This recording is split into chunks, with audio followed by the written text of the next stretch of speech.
ఇక బులెటిన్లో డీటెయిల్స్ చూస్తే బ్రేకింగ్ న్యూస్ చూస్తున్నాం. తమిళనాడులోని తిరువల్లూరు సమీపంలో జరిగిన ఘోర రోడ్డు ప్రమాదంలో ఏపీలోని ఒంగోలుకు చెందిన 5 విద్యార్థులు ప్రాణాలు కోల్పోయారు. చెన్నైలోని ఎస్ఆర్ఎం కాలేజీలో చదువుతున్న 7 విద్యార్థులు నిన్న సెలవు కావడంతో తిరువల్లూరుకు వెళ్లారు.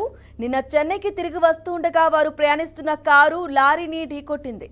ప్రమాదంలో నితీష్ వర్మ, రామ్, చేతన్, నితీష్, యుకేష్ మరణించారు. మరో 2 తీవ్రంగా గాయపడ్డారు.